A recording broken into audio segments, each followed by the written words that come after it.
Nakatutok si Pangulong Bongbong Marcos sa ikinasang rally ngayong araw dito ng Iglesia ni Cristo. Ayon sa Presidential Communications Office, nasa loob ng Malacanang si Pangulong Bongbong Marcos at mahigpit na minomonitor ang kilos protesta. Sa ngayon, mahigpit ang seguridad sa loob at labas ng palasyo. Patuloy ding nananawagan ang administrasyon na maging mahinahon dahil may mga ginagawa na itong hakbang para mapanagot ang mga nasa likod ng flood control scandal.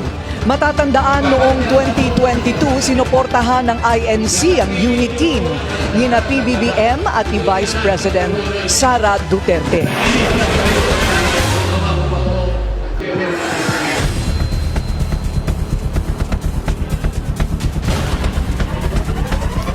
Thanks so much, Corina. Makakausap muna natin ngayon PCO Secretary Dave Gomez. Secretary Gomez, magandang gabi po sa inyo.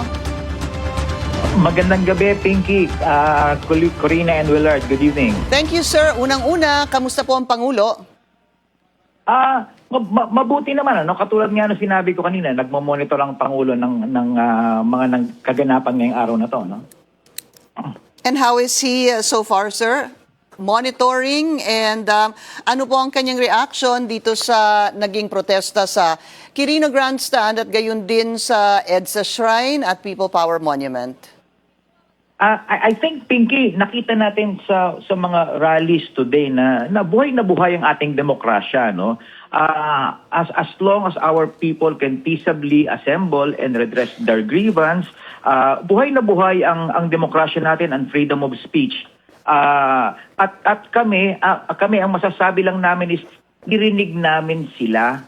We hear them, we feel you, and we will not disappoint you. We will not disappoint yung panawagan nyo for transparency and accountability. Sinabi na mismo ng ating Pangulo yan na bago daw magpasko, meron ng haharap sa hustisya at may makukulong na.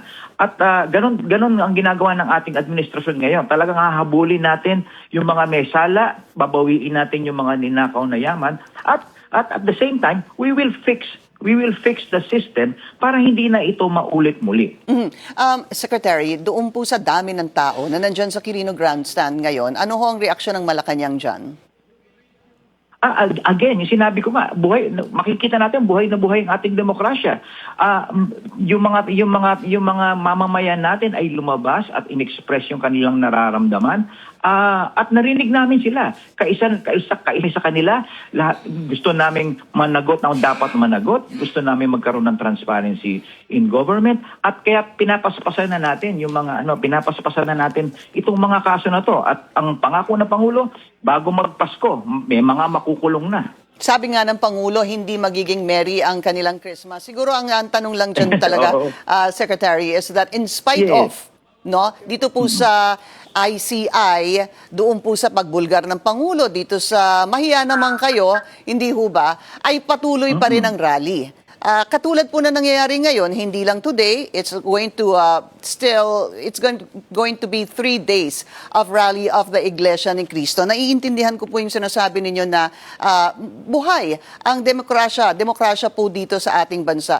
Pero dahil sa patuloy po na nagrarally, is there anything else that government will tell the Filipino people para po kahit papano makita nila o maramdaman man lang na gumagana po ang hustisya? Salamat, Pinky, sa tanong na yun. Nakikita naman natin, base doon sa ulat ng Pangulo nung Huwebes lang, sabi ng Pangulo na after 3 months, nag-ulat siya sa bansa kung ano na ang ginawa at napakarami na talaga nating ginawa. Simula doon sa pagtatag ng ating isumbong sa Pangulo website, all the way doon sa pag-create ng ICI at pagsasampa ng mga kaso sa Ombudsman. Pero pinaalala din sa atin ng ating Pangulo na kailangan itong mga kasong ito ay dapat airtight talaga yung case build up natin dahil ayaw nating masayang.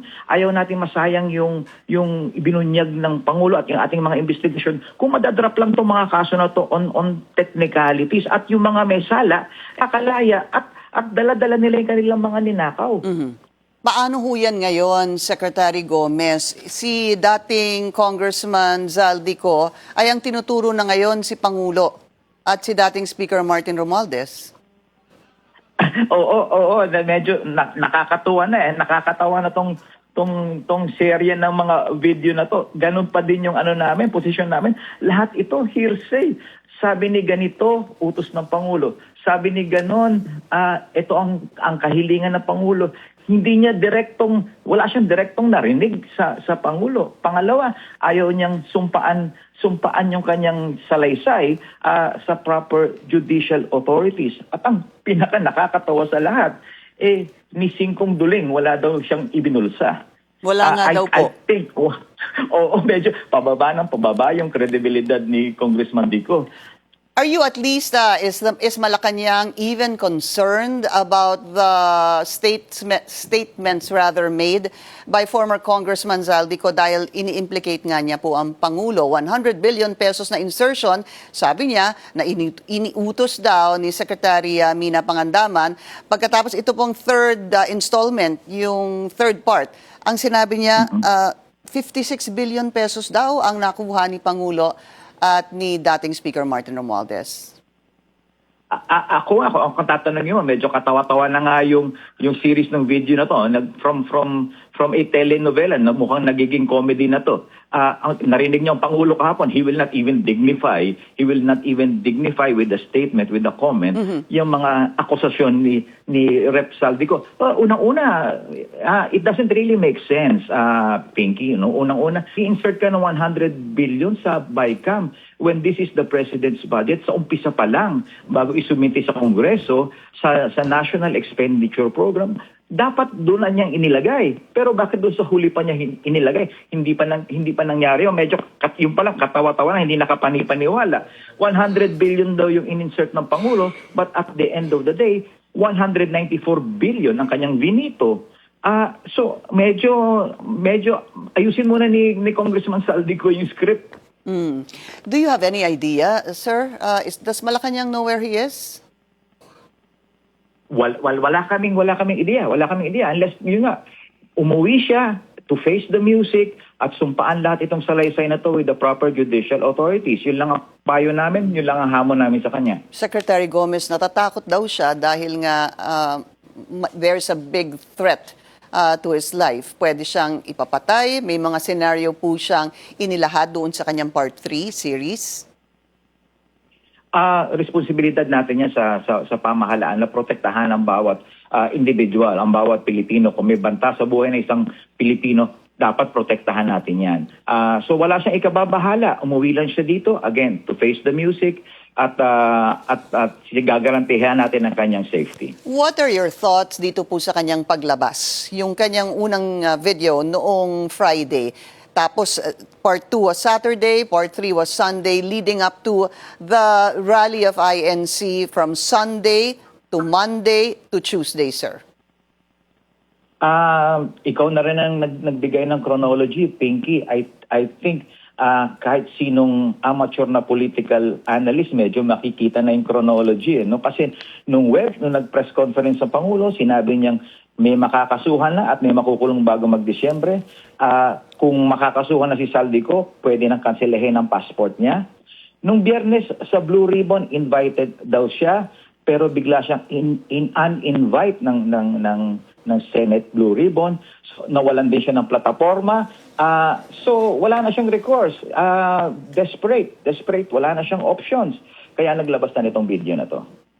Did the President or Malacanang think that babaliktad o ituturo po ni dating Congressman Zaldico ang Pangulo? Wala kaming kaide-ideya nung nilabas niya yung video, pero nung nakita nga namin yung video na punong-puno ng loopholes, medyo natawa na lang kami. And still, ang sabi po ng Pangulo, he does not want to dignify ito pong naging video or statement ni dating Congressman Zaldico, but that was part 2. Ngayon po lumabas yung part 3. Would the President even offer to give any reaction or statement to this latest revelation of the former congressman, sir? I'm sorry, Pinky, ganun pa din. Talagang hindi i-dignify ng Pangulo to dahil hanggat hindi nasasagot ni Saldico yung mga katawa-tawang portions ng kanyang video, it really doesn't make sense.